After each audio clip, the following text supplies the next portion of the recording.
That's basically it. So anything that lets you control another unit, we sort of haven't implemented that yet. We're sort of worried that it would give the AI actually an unfair edge by being able to control many things all at once. So, so you're holding it back.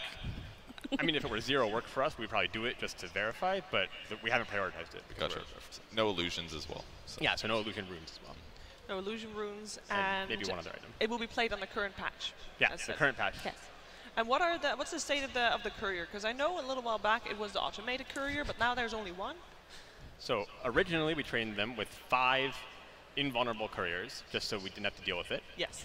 And then very shortly before TI, we swapped it out for 1 courier.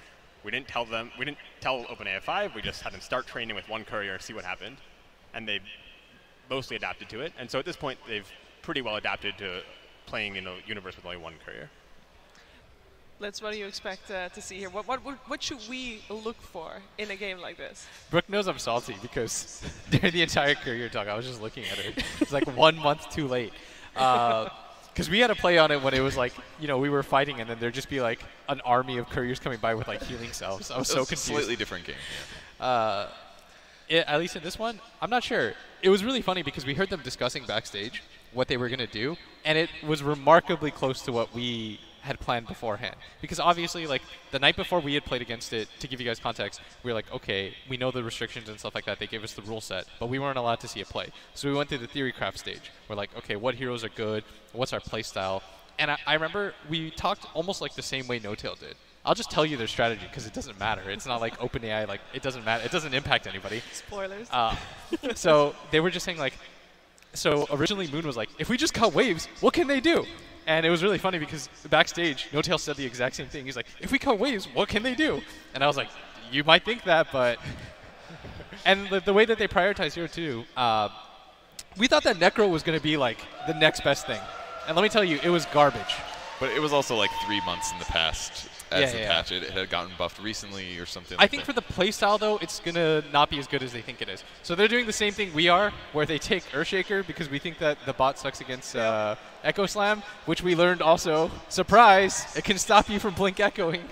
Look at the percentage, though, something to keep an eye on. Before even picking up half their heroes, or more than half, they already have a 64% win rate against OG. Is that like their average against humans, or how do they get to that? So that's their... Once they have a full lineup, they will know from playing many, many games that we've run a game basically with every possible lineup and saw what their win probability was at the beginning of the game.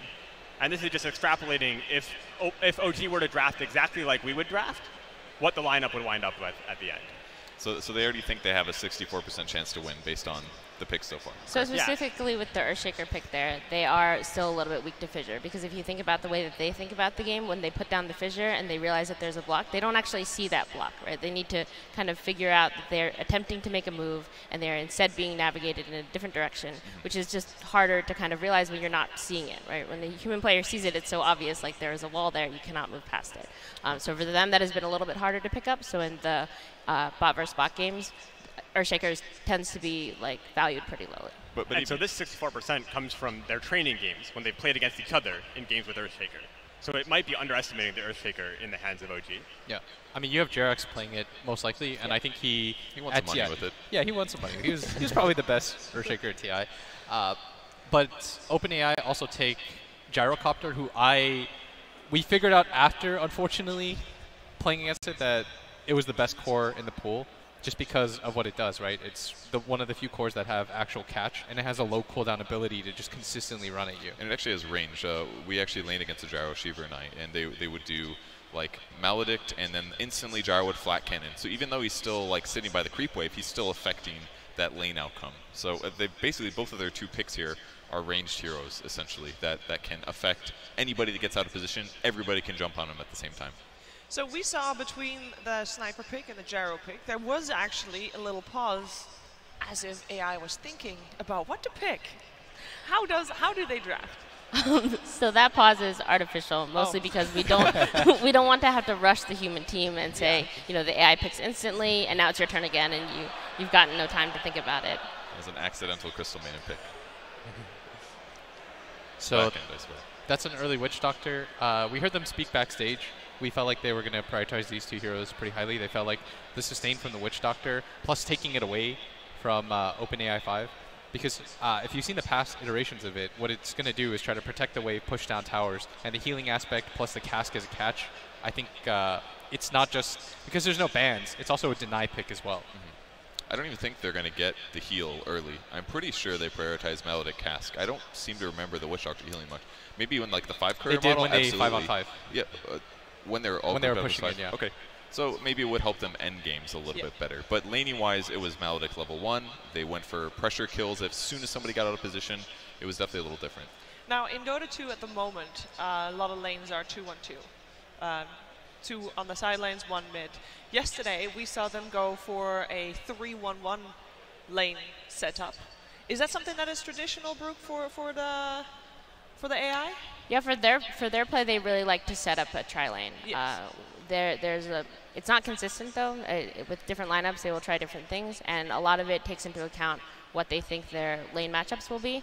But again, that's going to be based on what the AI's, like assuming that the opponent is an AI, what their lane matchup would be, and kind of like working off of that. So when you throw humans into the mix, they might be wrong about which lanes they want. So they try to predict what their opponent is going to do lane-wise as well. Mm-hmm. Which is what makes it so interesting, because we ran 2-1-2 against it at the tri-lane. We died a lot. Earthshaker basically played between our lane and the mid lane, and he just waited so that he could always help out with the fissure if needed. Lots a little of picks. bit extra picks coming out here with the Crystal Maiden and Death Prophet on the side of AI 5. I must say, this looks pretty scary in terms of, you know, we keep saying that they are aggressive early on and they take objectives very early. Now, these heroes, they're going to be very good with that as well. Yeah, I think the Death Prophet, we played against it yesterday. It felt really strong. It was hard to pressure in lane. It's hard to do stuff against. And obviously, the ulti is just tower breaking. Like, it allows you a very natural vehicle to just hit buildings early on. And there's not a lot of heroes that do that. There's no Shadow Shaman or anything like that that allow you free wards or anything. And that's another hero that they talked about was the Riki. Because, I mean, I don't know how it deals with Invis itself. I mean, when I played against it yesterday with the Shadow Blade, I noticed that it kept buying sentries and it would buy dust. How does it work against Riki, who's Invis all the time? They would also buy sentries. It's just the same stuff? Yeah. Okay. Well, last time you guys played him, the Riki was really effective actually, because they couldn't. I felt like they were a little bit weak to ganking. They're not always very good at reacting to like chaotic movements and pressure. So I feel like Invis heroes like Riki could be effective for OG. Let me tell you, if you're not used to chaotic Dota, then you're not prepared for OG. That's true. I mean, who knows what has been happening in the matches that they played against each other, right? This is a 4-core lineup for OpenAI, I think. It is. I don't know what their plan support, is. maybe? Sven support? I mean, they don't think in that, you know, in that way. So it's not like we need a support. No, they need something nice. We do often see them, if you look at net worth distribution at the end of the game, they much less frequently have the sort of 3-core, 2-support structure. They're all sort of more similar to each other. Okay. Very, very selfless team. Yeah. All right, so the draft is done. We see the percentage there. And I mean, they only got like an extra, 3% off the back of 5 heroes picked. Which means that OpenAI agrees with what OG has picked, right? You see that the Riki and the Shadow Fiend didn't increase OpenAI 5's chance at all. So OpenAI 5 thinks those were exactly the right choices for OG. But where they messed up was the first pick Earthshaker, essentially. That they felt, because it started off as a 65. I believe in some of the closer matches when you guys played them, you could start the draft off around 50 if you picked the right heroes. Yeah. That's right. So if they had picked one of their earlier picks, it likely would have started closer to 50%. Okay. All right, guys. Game number 1 of this best of 3 is gonna start, and it's gonna start real soon, and it's gonna start with the voices of OD Pixel and Capitalist. OpenAI 5 versus OG. Game 1.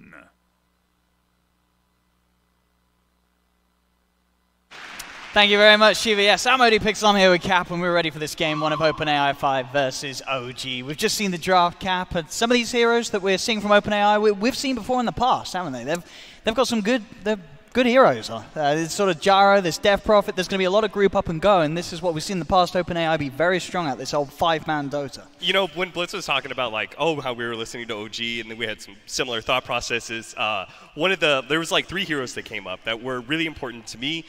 OpenAI was Gyrocopter and Earthshaker. both felt like really strong, both for them and against them. And then there's a hero that's missing, which is Necrophos, which we thought was actually going to be very good, which turned out to be absolutely terrible, just based off of the meta, in part because Gyrocopter was so good at the time. But other than that, I don't know. I guess Crystal Maiden. I remember there was, because of the lack of stuns, the long-range Crystal Maiden slow was actually quite strong at the time. We see here, this is going to be the OpenAI. We're going to see how OpenAI is thinking about where they're going to be going. So this is going to be showing like green lines to show what lane they're going to be heading to, and where they want to go in the future, basically. And then we're also going to have little health bars underneath each one of the heroes. That's going to demonstrate what the AI thinks about their current situation and how likely they are to be able to get kills, how likely they are to die. So if you see a super red bar, pretty much means they're done for. Oh, and already up top, the action's kicking off as OpenAI will claim first blood. No tail is to be caught out here as the two teams meet head to head at that top rune spawn. So Thompson, this is going to be definitely the tricky pick, right? Is whether or not OpenAI is able to adjust to the Riki and how well they do with invisible heroes.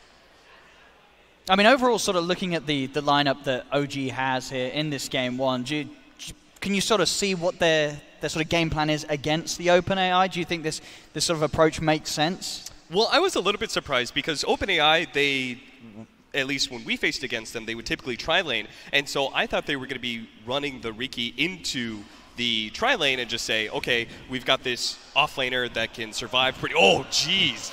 Look at that. That's already gone up quite a bit since the drafting phase. The trash talk has already begun. Absolutely. OG, of course, sort of the ultimate team in using the all-chat functions to tilt the teammates. We'll see if it works out here against the AI, as the AI is ready to step it up to a similar level.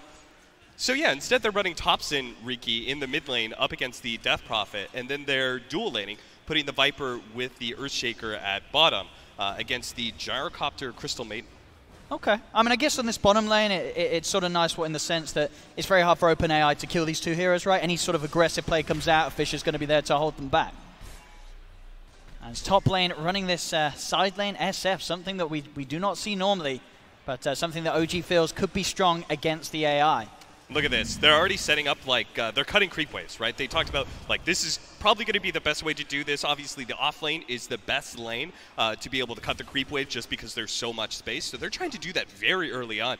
I expected maybe they would wait till level 2 Nether Toxin. That's where, classically, in the Dota meta, we've seen, like, mid-Vipers. They'll pick up level 2 or level 3 Nether Toxin, start jungling. We're going to have a similar idea here, I believe, with OG in their bottom lane. And we're seeing already in the mid lane a very good start for the Thompson. Riki has that 9-for-4 against the 5-for-0. But of course, one thing to remember with the AI, it's not necessarily the mechanical functions as the CS that wins them the games. It's the strategical gameplay that can come out of even a laning stage where they do not get the maximum amount of potential farm. It's the moves that they'll start to make afterwards, which will catch them back up, despite Thompson getting that better lane at the moment. So we've already got some warding down from OpenAI. Apparently seeing all the creep cutting that OG was doing, they wanted to get some vision, more vision, around that jungle area. And the Crystal Maiden is actually just kind of like jungling away with the healing cell, but isn't using Frostbite to kill the bigger creeps. I mean, this normally happens when they don't get mid. They'll turn to the jungle. As he's going to be found out here, though, by the Shaker. Jarex, of course, coming in, and is going to be able to put a bit of a stop to AI getting that jungle camp for now. As, yeah, he knows what the CM's plan was. And CM really wants to go back to those creeps. But Jarex will make sure that she will be unable to do so for now, leaving Seb on his own down bottom. Looks but like he they should be fine. able to kill the Crystal Maiden, actually. Yeah, they set it up. Thompson rotates over and didn't see that coming. That's exactly the point. They've got a Riki mid. How could she see that coming when he's invisible? Yeah, so far the Riki looking to be a great pick to start the game off with. Bottom lane, Seb with that space. He's top CS now as the Viper. CM is going to be quick to come down to this bottom lane, but again, Jarex is on the hunt. Another TP will come into that bottom lane from the sniper. AI bringing him back up. At the same time, AI is going aggressive up top. OpenAI diving past the tower. They'll find no tower, but they dove pretty deep for this, the OpenAI, as the reaction will be there from OG. They have both the combo of the SF and the Shaker to bring down the Gyrocopter. So aggressive plays from the OpenAI, but it does end up in a trade that favors OG on that top lane. Yeah, absolutely. I think one of the things is that they so aggressively pushing into that bottom lane, they force the rotation of the sniper, right? I think that's what OG's plan is going to be quite a lot. We know that OpenAI likes to be able to defend their towers quite a bit. They will oftentimes, what we look at it from the human perspective is over-rotating. Bringing too many heroes to defend a tower, that's going to be something that I think OG will try and exploit, and we'll see whether or not it works for them. And look at this, how deep Seb is skipping these creeps. He should pay with his life this time, and he will, as the CM is able to put a stop to no, all those creeps are so low, too. She might actually just deny the whole entire wave. She did certainly got a couple, yeah. I bet Sniper will finish the rest off. Yeah, the OpenAI Sniper getting a lot of space down upon him. Still back towards the mid. After Thompson sort of made those plays around, OpenAI's Death Prophet has caught up in farm. It's now very close between the two. You see Jerax, he's going to look for a wraparound on mid. The setup's there with the Fisher. OpenAI's blocked in, nowhere for the Death Prophet to run, as that will be another kill here for Thompson on his Ricky. Top lane, back towards more action. OpenAI once again looking to dive in deep past the tower with this Gyrocopter and Sven combination. They've got the Voodoo Restoration though, OG. No-Tail keeping the two of them alive as OG's able to turn, bring down the Sven. Still though, trying for this SF. Gyro desperate for the kill, but he cannot find it. He's not gonna get it. As with the Fisher and the heals from No-Tail, this SF just won't die. Anna stays alive, and OG again able to hold on despite the aggressive plays from the OpenAI on that top lane. Yeah, I think OG is really, they came up with a couple of really good ideas. They run Riki mid. First of all, you've got superior last hitting because of backstab, amplifying your damage so you can get last hits as well as denies in there. The Earthshaker rotating over is perfect. And so many times it looks like OpenAI is just caught unaware by these kind of these rotations because Jerax is hardly on the map at all. He's not really showing in bottom or top lane very often. He just all of a sudden appears, fishers something, and it seems like OpenAI is struggling to be able to keep up with that. Yeah, he's having a huge impact so far on the Shaker, and you can see why OG wanted to favor it so much as an early pick in the draft, as they have made these fantastic moves so far across the map. And then another one is the Voodoo Restoration choice. Picking up the Witch Doctor.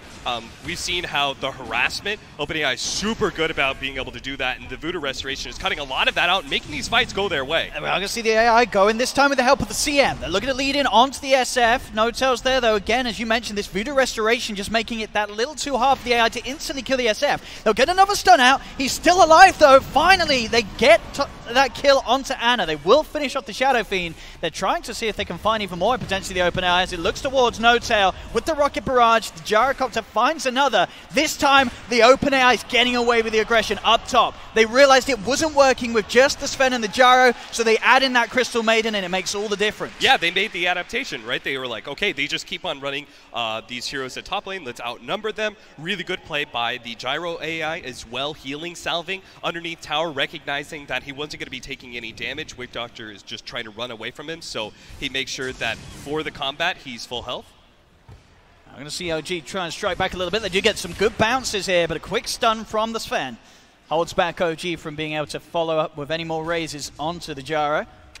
And I'll tell you, Owen, I remember from experience, we thought the cask was going to be good. The paralyzing cast was going to be good against the AI. It is not. They know the spacing so well. Oh, another great setup here in the middle lane. As once again, it is Jerax on his Shaker, sees a Fisher opening opportunity. Thompson even baiting them, hanging around very low. Back up top. More aggressive plays will claim another kill for the AI as they bring down No-Tail. Little bit surprised they didn't try and dive that Shadow Fiend, but I guess the Gyro did not have the mana. Oh, the Crystal Maiden. Oh. Thompson with a quick jump away will make sure that he doesn't go down in response. And I can't help but thinking if he had just Frostbite, you know, instead of like actually being able to have that disarm against the Riki, may have actually gotten the kill on the Riki and Crystal Maiden surviving. I'm going to see a little bit of an attempt from the snipers to punch back, but that's normally that's one of the scariest situations, because in places like that where you say the OpenAI could have killed you, there's a reason why it didn't. You were not worthy of it spending the resources. In the long term, it's got a bigger plan, and killing you at that point won't do anything for them in terms of winning the game, so why do it? It's going to get so much scarier once the gyro is level 6, because we see that so many times they spam out the heat-seeking missile, and you think you're far enough back, you're like, I'm probably far enough back, this is going to be okay, and then it ends up diving you underneath the tower in a large part is because of how much damage the ultimate does. The Jerax, though, he is trying to set up here with the Invis Rune, gets the Fisher out onto the two of them. There's already a missile out onto No-Tail. They did get the Maledict out onto the Gyrocopter, but he's able to back away. OpenAI will not be caught out by that Invis play from Jerax. He does at least stop anyone from going down. Maybe the CM will fall, though, as Thompson's also coming with the rotation. Another stun used by the Sven to keep the Crystal Maiden safe. As they'll back up to the high ground. OG are attempting to chase, jump forward, and another Fisher out onto the CM with Tricks the Trade. They'll get the kill. Paralyzing Carscat as well from No-Tail. As OG aren't done yet, they're trying to chase 4 more, looking towards this Sven, but they cannot finish him off. He's still got a stun available if they dive any further. Meanwhile, on the other side of the map, the Gyro is able to clean up the kill on Seb. Yeah, Seb just keeps on doing the same thing, cutting the creep wave, but the AI is responding in kind. They just sometimes bring one hero over, kill the Viper, and protect their tower. Like, you see that we've got Crystal Maiden out down there dealing with the creep wave as best as possible. She is not afraid of tanking it to make sure that the tower doesn't take any damage. It seems like the objectives, the AI places them in very high regard and refuses to let any chip damage happen. See up top, another attempt to set up here from Jerax, but it is going to have to be a defensive one as Thompson jumps away, nearly dies there to the Crypt Swarm from the Death Prophet. It's not quite enough, so Thompson will survive. Bounty runes are to spawn, and we're going to see, as it seems, both sides are going to be able to claim 2 each. 10 minutes in, 8 to 9, less than a 1k lead here at the moment for the AI. It's an incredibly close start to the match. Thompson once more, going with the Tricks the Trade. They're probably tanking a lot of these hits. He's now going to try and turn. Does have the Siphon onto Thompson. Okay. Has not got mana for a Crypt Swarm, but the Siphon doing quite a bit indeed. Seb is there by the side of Thompson. It's going to be... That's the wrong one. Okay. Now, oh, there we go. Did find the sentry good. down, but Thompson's already out of there. So he will be okay. Does have to be a little careful with the sniper around. Assassinate available if he does show. Seb, again, playing very aggressively, very deep past the tower. OpenAI is going to have something to say about this one. As they'll come in, Sven Stern holds down the Viper. OpenAI will get Seb once again for trying to cut these waves behind the towers. So normally the idea in a lot of Dota is that you force the enemy to make these rotations, and the rotations just don't end up being worth it. Even if they get the kill, they're like way out of position or something. But you could see OpenAI is still sitting at a net worth lead. Oh, Thompson. Oh. Got to be a little careful here. Still lucky that the Death Prophet does not have mana for an extra Crystal. Just actually jump in to take the creep there away from the Sven. Back towards bottom. This continuing push coming out from OpenAI will be responded to by OGs. They'll lead with the Fisher. They have brought in Anna as well on his SF, ready to charge forward. Already OpenAI realizing that they are outnumbered here. They will retreat back towards the tower. We'll see if they bring in any backup to try and fight this. As the Gyro is getting gone upon, another slow comes out from the CM, holding back Jerax and Thompson, but there's a Fisher, another jump forward, as OG should be able to find it. Thompson nearly dies to that rocket barrage, but Thompson's prepared. As soon as the Gyro is dead, he's got a salve popped, and he's ready to try and hunt for more. Again, look at the objectives, right? I was going to say, this is going to be super interesting to see how they respond, right? There's a big dive going on the bottom lane, but there's no creep wave. The tower's not under attack, so they say, hey, that's not worth it. We're not rotating to save a hero. We're going to make sure we take an objective in that top lane instead. See back towards mid Thompson, and he's able to chase down the CM. A big ult comes out. Oh, that's beautiful! Oh, the OpenAI Crystal Maiden doing it big time there, and in fact, they're going to get this SF as well. Anna falls. The Crystal Maiden going big, standing her ground, committing with the ultimate. She knew she wouldn't die. She knew she'd get those 2 kills. Oh, we were talking about like, oh man, how well is the OpenAI going to be able to adjust to like the patch changes? Have they read it at all? Well, maybe it's OG who didn't read the patch changes. That armor for the Crystal Maiden saves her life, gets multiple kills. If they do get the tower, Sven is incredibly low. Seb's going to TP in and try and find this kill for sure. He'll throw out the Viper Strike. Instant stun from the Sven will hold Seb back in position. Is he going to tick down to the poison? He's not. The Sven will survive. And now OpenAI, they turn onto Seb. They'll get the Viper kill. Thompson and Jerax, they're still trying to desperately chase at least something here. Jump forward from Thompson, tricks the trade. It won't quite do it. The Gyro is too speedy. He continues to retreat. Thompson is going to try and chase this down. He's got another jump forward, and he will finally be able to claim the life of the Gyrocopter. But already we're starting to see that that difference grow. The 3K lead now for OpenAI against OG. As Thompson is diving underneath the tower for this. TP was going to come in, but does get cancelled as they realize that the sniper is no longer under any harm. Maybe he is, though. Thompson continuing to try and jump in. As he's really going for this kill. Again, another jump forward, the silence down. He's trying to find it. Has he got the damage? No way! Oh! I mean, he'll get it, but he loses his life for it there. Thompson playing incredibly aggressively as the all chat comes out.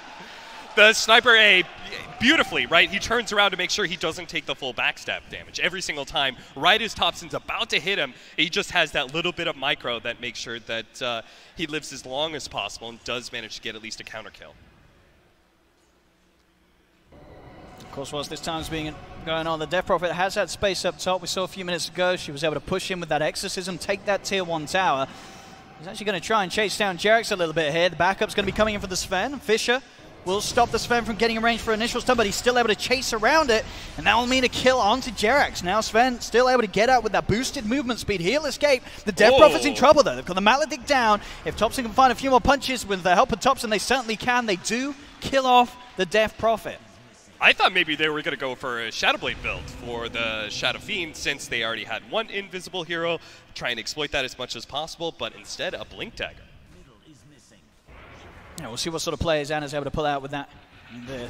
Obviously the speed that you can play with that Blink, the potential for sort of that instant sort of misplacement and for the dodging as well. Certainly these skills, such as the Sven stun that we've seen flying in time and time again, causing quite a few issues for OG when this Sven does decide to go in and initiate a fight.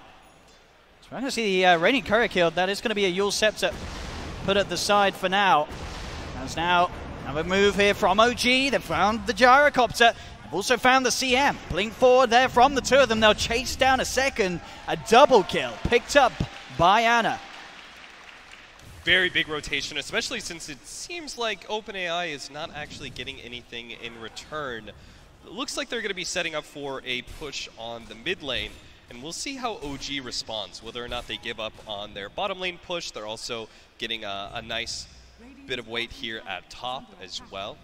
So they could try and exchange 2 towers for 1 if they wanted to, but...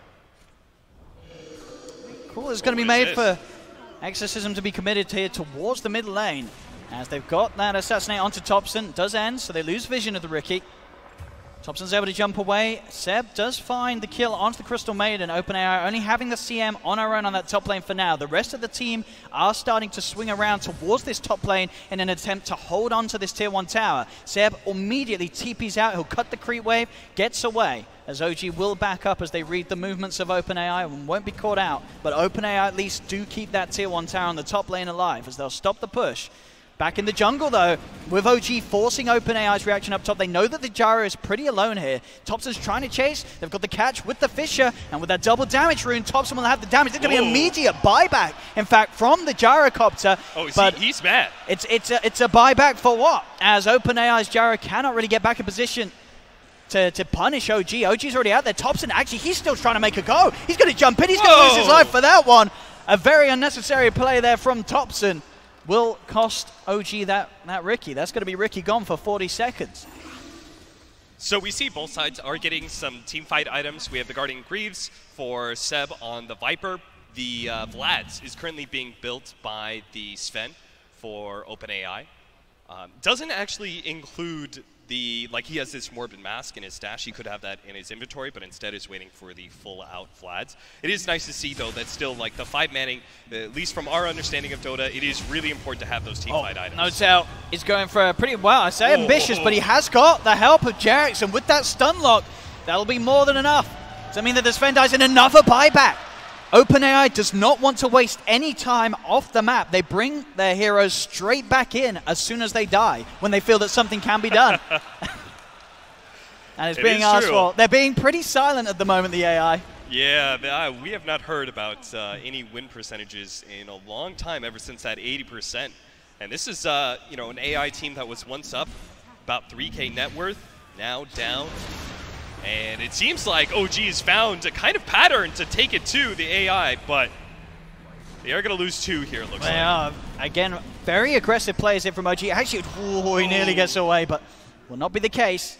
That was smart. The gyro ran back to give vision to the sniper so he could actually get the auto attack in. See in the middle, Jerax, Echo Slam's going to be used. Quick setup and another instant buyback. This team, OpenAI, will not stay down. They get immediately back into the game. As their Sven is in trouble. They're bringing back up. It's going to be a haste, but Thompson, he's able to grab it before the Sven is. In fact, though, it doesn't matter. They turn. OpenAI just looks towards the Riki with the backup of the Crystal Maiden. They have that control. As back on form. It's a 95% here for OpenAI. From our human perspective, this is an even game, Owen. How are they saying 95%? I'm pretty sure even Dota Bless at the moment wouldn't be in the 90s, as this game does not look one-sided. It's very even in the net worth. OpenAI, though, feeling incredibly confident with themselves, and they are going to dive in past the tower. They'll look with the ultimate here from the gyro. BKB is there from Anas. He'll try and turn, but Seb, he's already fallen. Sven will make sure that No-Tail's pushed all the way back. Official will come out to hold them down, but OpenAI, they've got 2 more kills. Seb and Jerax fall, a third as well, as they snipe down No-Tail right up to the high ground. The Death Prophet has the Yule Scepter controlling Anna. Anna sort of left on his own here to try and hold back, but there's the stun from Sven. Anna's going to fall as well. As OpenAI, they're into the base. It's 19 minutes in. They're taking the tier 3 tower. They're almost certainly going to look for more. As OG, they have 4 dead at the moment. Only a Riki. And Riki, not the best hero, holding back a 5-man push on his own. You know, sometimes, Owen, we say that, the net worth is a little deceiving because we're going to watch Thompson die as well. Sometimes net worth is deceiving, but you would still say, like, no matter what, like, this game is, pretty even. We'd say 60-40 or something like that, but the AI read that we have much stronger team fight. We also have the, 4 core that we were talking about as well. Jarek still does not have his Blink Dagger on the Earthshaker, so there is just a lacking in team fight, and they understood that and just go 5-man down mid. Just take all the objectives. They can't beat us. Just what a few minutes of gameplay there from OpenAI. I mean, we learned sort of 2 things there. First of all, don't underestimate the probabilities that they fire out. And if you're OG and OpenAI is being a little quiet, don't sort of bait them into any action. Because suddenly I don't think we're going to see any more question marks in the all chat from OG. No, I don't think so. As now a 7K lead, a set of racks up. OG, you could see it. They were feeling very confident with themselves, but now they've got to get back on and they've got to focus if they want a chance to recover this game against OpenAI. It's definitely going to be a heavy focus on split pushing now for OG. They've just got to, as many ways as possible, move the AI around the map, try and keep them from doing another one of those 5-man pushes. I think something triggered. Once they saw the way that the lanes were set up and how much stronger they were in team fights, they said, we can take an objective here, and that's what gives us the 95%. We are going to see a nice cast bounce here onto the 2 of them, the CM and the Sven, but they're straight again. The CM holds her ground, pops the ultimate, will fall, but they'll get Seb in return. See if they can try and chase for more. They have the Exorcism out, but it's going to be a quick TP away, in fact, from the Death Prophet as they'll move straight back towards the mid. They've got their eyes on the Shadow Fiend, but with that Blink Dagger, Anna's able to get himself back to safety. Back in the jungle, Thompson still trying to go onto this Gyrocopter. There will be a homing missile heading his way, so Thompson cannot chase any further. The Gyro will be safe for now. I mean, I say that Thompson is still keeping on top of him. He really wants to try for this Thompson. The Gyro is pretty low at the moment. We'll see how far Thompson wants to dive. With Gyro up on the high ground, I think that will be as far as Thompson's willing to go. We've seen the AI so many times, Thompson will go invisible, and they're like, okay, it's safe to farm again. And Thompson's been trying to exploit that as much as possible, but this time, the Gyro will make sure to go all the way back to base. And from here, I mean, OG just has to keep playing really fast in the regard that what they were doing, invading the jungle, just trying to split AI as much as possible. So Thompson is trying for the courier, but will just be out of range. Then we'll be able to send over the CM her now completed. Forced up, Thompson will manage to get that courier once again, managing to catch it down the way back, but OpenAI are prepared. Sentries, dusts are out. And they've got the detection. Thompson will be able to dodge a bit of the damage there with the ultimate, but he'll come back down. The dust, of course, still upon him. He has got a silence, as he'll be able to juke his way away from the CM, but there's the wraparound. He's back into Invis, though. Do they have any further detection? Thompson's going to TP out into the tree line. Out he goes. He'll get himself away from that attempt by OpenAI. And we see the difference there between the AI, right? Is that if a human was playing that Crystal Maiden, they would have just thrown out a Nova somewhere and hoped that they would have actually killed the Riki. I'm not sure if it was whether or not Riki maybe was just high enough that he wouldn't die to a Crystal Nova, or again, him being invisible, just registering, not really knowing that they could kill him at all. We're going to see the build from Ana. This game is going to be a very sort of defensive build. There's Jules, Blink, and BKB, which, of course, he's got the Blink of the BKB done at the moment. We're going to see in the middle lane, jump forward with the Blink, but there's going to be a response straight away with the stun onto the Shaker. They get the kill on the CM, but immediate buyback again from OpenAI, as they'll come straight back into the action, just in case there's any potential to look for those greater plays. As we're seeing this so many times, OpenAI definitely realizes that the power of early game buybacks. Oh, they caught another one. It's always worth it. It's going to be Viper at the top lane. The Blink Dagger, they just put a homing missile on somebody, and then they just always have the follow-up. They know. Back in the river, they're going to find the follow-up onto another, as Ana is in trouble, gets peeped down here by the sniper, turns towards Jerax. I mean, it's 4 dead again on OG, only No Tail alive. He'll pop down a very symbolistic death ward as he is going to die, as there's the Death Prophet with the Siphon chasing him down. Assassinate's going to come in from the sniper. One more right-click will do it from the Death Prophet. OG getting team-wiped by OpenAI. Look how low this Sven is. It's just like every single time they know exactly when to back out. So many times in regular Dota, somebody will get overconfident and you get some sort of turnaround, but the AI always plays it safe. They always know just to be able to push it to the limits and then back out at the last second. And I love the item builds as well. Like previous, when we played against them, like some of the item builds were a little bit curious, but they ended up working out. Here, like a lot of 4 staffs against a Riki, that is very obvious, right? Same goes going up against the Viper as well with this Nether Toxin on the ground. They know they just want to get out of this silence, out of this damage over time as quick as possible. Now a 10k lead here for OpenAI. Shrines are going to be focused as they continue to just take these objectives away from OG, and OG is struggling to slow them down. We're going to see here, Cap, what OpenAI was thinking from their perspective. Yeah, you could see they wanted to be able to go into that top lane area, and they're all feeling pretty safe. That's what those green bars are. And then they just kind of like end up running over OG. Yeah, and we saw with the red bars there as well, that was them realizing that the objectives that were good to go. And indeed, they take that tier 2 tower as they lock onto it. As back top, Thompson leading the way, giving a bit of vision here for OG, maybe seeing if they can set something up, try and catch out OpenAI as they back off.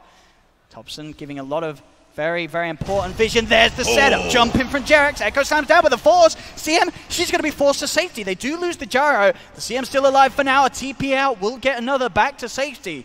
So what could have been a bit of a disaster only ends as the gyro going down. Everybody else on OpenAI gets out of there. They will lose their courier yet again, of course. Oh, and it's not fair. It's like they've got a 9,000 net worth lead, but always like half of it is on a dead courier. It's always missing for them. Well, they do have them. Once they start getting some of the Magic Immunity items for the AI, we'll be able to see how they're able to do in these team fights, whether they get off their BKB before Jerax makes his kind of initiation. Now, this is interesting. In the replay earlier, there was in the top right, there was a Roshan pick. Correct, yes. And it goes to show like how they feel about taking Roshan right now, and how likely they feel it is that the enemy is taking Roshan. And one of the coolest things, Owen, for me, is when they showed that video, they showed a time where they knew the enemy was doing Roshan.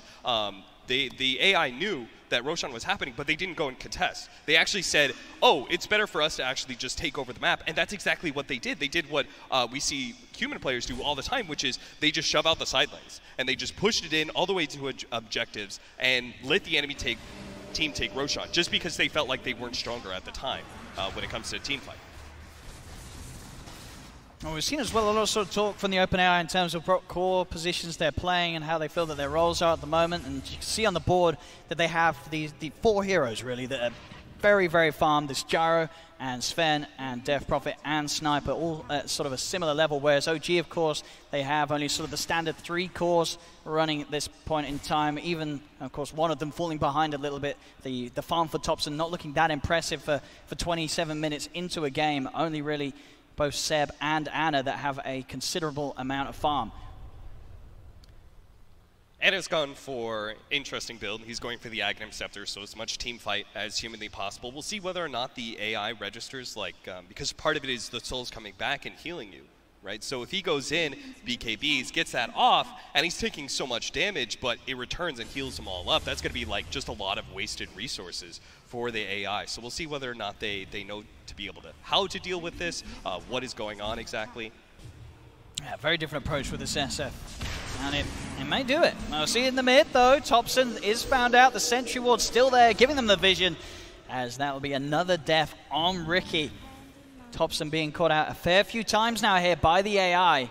So they're more than prepared, and you can see no sort of holding back, as instantly as they recognize the threat, the attempt was used with that exorcism commitment as well. We'll see the AI move quickly to see if they can find more use out of the ult. As it is, they'll see a camp and take the easy farm. There will be action, though, back towards the river, as into the jungle. Ana is going to head forward. Fisher will hold back the Death Prophet a little bit. He's holding on to that BKB charge here, Ana. In fact, he's not going to use it at all, as he has the Aegis. He's going to prepare for the second life to see if they're going to need to use that BKB. As jump forward from Jerax. Oh, does get nice silence. Silenced by the Death Prophet, meaning that Jerax has nothing to throw out immediately. BKB will be used here by the DP. It is about to end, so if NoTail can find a setup with a cast, maybe they can go for this. They're diving pretty deep here, OG, trying for OpenAI, as they'll go up towards the high ground, towards this shrine area, but OpenAI just keep kiting them up, keeping that distance, making it very hard for OG to get any sort of catch. Ana is doing everything he can to try and get the AI to turn around and fight him. Like, he blinks so aggressively, it's like, hey, fight me, because he really wants, he's got the rest of his team behind him. He knows that the exorcism is down, but the AI seems to know that too. They know, like, because this exorcism is down, we shouldn't be fighting right now. We're just not stronger than them when it comes to team fight. Same goes with probably the BKB usage. Already OpenAI, they've found some more setup here, as they'll go straight away towards Seb, opening up with the Yule Scepter. Seb will turn with a Viper Strike down onto the Sven. Jara already heading towards the back lines of OG, making it hard for OG to get a team fight fully together. As once again, OpenAI putting a bit of a stop to OG, trying to make a play. Now they're going on the Death Prophet. Oh, what a stun! They'll commit with the ult. Can they get the kill? They've already lost 2 on OG. They will get the Death Prophet, but immediate, again, these buybacks being used. As OpenAI knows that it has the edge with the numbers, Jerax will throw down a Fisher to block off any attempted catch from the Gyro, but Sven finishes off Seb. Another convincing fight here for the AI. We always say that Dota is like a game of mistakes. It's just too complicated to have a perfect game. And so you're always going to have some sort of mistake in positioning, and the AI is going to abuse that. And we saw that where OG moving forward, 2 heroes next to each other, the Sven with just the beautiful initiation, Stormhammer, and just cleaves through both of them so quickly. And now they get the push on, immediately bringing the wave down on this bottom lane towards this tier 2 tower. They're going straight up towards that high ground. Exorcism pop, they're going to do a good amount of damage here on this bottom lane, as the tier 3 just gets destroyed by the ghosts from the Death Prophet. The Rack's in trouble as well. OG, they're still without Seb for 25 seconds. Towards the mid, you have this SF trying to push the wave out, but he's got to pop the BKB Ana and get himself away as OpenAI. They'll kill off NoTail. He's caught on the high ground. Ana will TP back towards the base, but still no Seb for 10 seconds. NoTail now out for 40. OpenAI, they actually move away from that bottom lane before finishing it off, and now after getting the kills towards mid, they'll just continue to sweep around at top, take another tier 3 tower. Seb is now back in the game. He's got to be a little careful, as OpenAI have a 13k lead. They are sort of an item ahead of their cause on OG. Silence comes out from the Ricky. There's the Viper Strike as well, but the BKB is going to be popped straight away. Jump forward. They'll look towards Thompson. Thompson forced to the side. Thompson in potential trouble. The Requiem comes out from Ana, but Thompson is dead. Both him and Jerax buying back, getting into this game. They're looking to try and chase. Jerax does have a blink available. He'll jump forward. Fish is there onto 2. Heads in. Echo Slam is perfect. The Sven, he blinked into it, but I say it's good. It killed the sniper. Is it going to actually get anyone else out of it? Sven, he's TPing out. The Death Prophet, he's TPing out. They do have the proc there with the Aftershock and that Enchant Totem to catch out the Death Prophet. As OG, they will manage to kill off 2 big targets. They obviously took a lot of damage to the base. They had to buy back, but they're finally able to punch back a little bit at the AI. And this is where OG could definitely make the comeback, because we've seen the AI so liberally use their buybacks.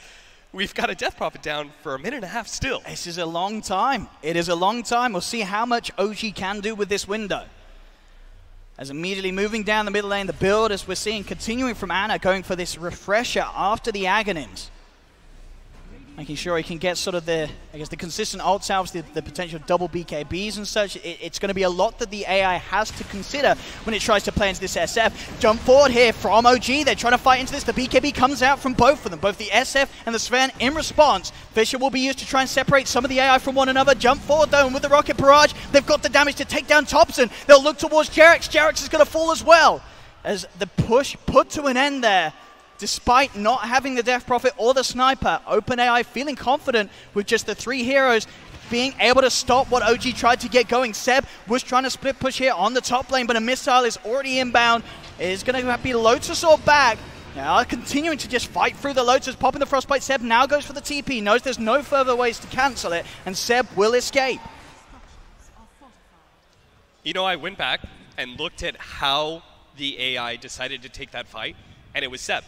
Seb showed himself in the top lane, and the AI almost instantly jumped into mid lane because they said the Viper can't be here for X amount of time. And they just know that that's good enough to be able to take a fight, even though they're at a numbers disadvantage. Especially considering how big this Sven is. Yeah, I mean, as we've seen the sort of the entire game, the power that this Sven has in terms of just starting the action and also putting a stop to it. This stun, we sort of lost count of the amount of times that it's just changed the outcome of fights with the way that the AI has been able to just change how OG's been looking to go around the fight. Seb again going for sort of these suicidal pushes here, just throwing himself down on the bottom lane. He's almost certainly going to die for this. He does have the Lotus to remove the silence. The stun will get reflected.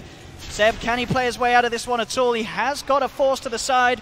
Time's going to be bought for them there as the Death Prophet uses up the Viper, holds him in place. Seb will fall, but he's just doing his best to try and keep the AI away from the base. These players as well, they are forcing the Death Prophet to react with the Exorcism, will mean that it's not there for necessarily high ground pushes. Instantly using the BKB there, just on the first side of any hero. You can see OG as well, they do recognize that, and they are going to try and make a play whilst this Sniper doesn't have that BKB available to pop. As they'll look towards the CM, they've got the vision down, they'll find one. Missile's going to be heading the way of the SF, straight BKB and a TP out from Anna. He's got to get away, but they have the right-click damage to punch through him. With that physical coming out from the Gyro and the Sniper, that is going to mean that buybacks have to come out, and only Seb has his available. This is Anna down for 70, Thompson gone for 50, and Jarrett's gone for 40. As the OpenAI, they have lost their CM, but we're still with 4 heroes ready to go, ready to push. BKB back online for the Sven in under 10 seconds. They're going to make an immediate move towards the base, and OG, they're under the threat of being mega creeped here.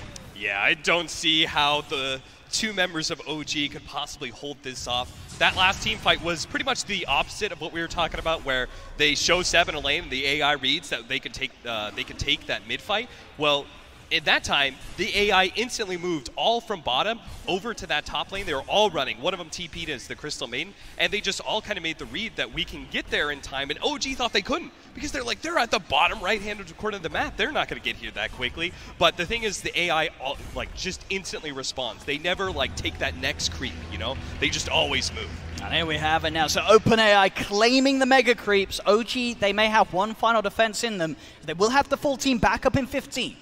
Jarek's already leading in under the cover of the smoke, trying to start something, but an immediate BKB is out from the Death Prophet, making sure that Jarex cannot follow Thompson into the action.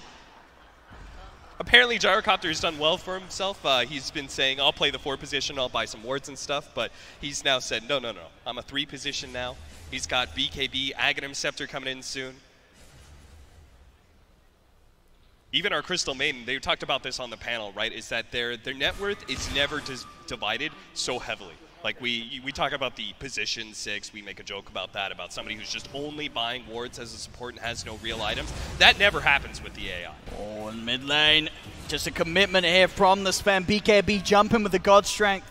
It may just sort of be the Shaker, but he knows that this Shaker gone from the team fight for OG means that it's so hard for OG to attempt to hold. 1 tier 4 tower already gone as well. As OpenAI, they've found Seb also outside of the base. Seb dead for 2 minutes. No Tail also going to fall. Stun there from the Sven. A snipe from the Sniper. As Anna will try and do something, at least jumping in with the BKB. The first ult comes out. It will be No Tail killing off the Sven, as that is going to be the Sven dead for 2 minutes.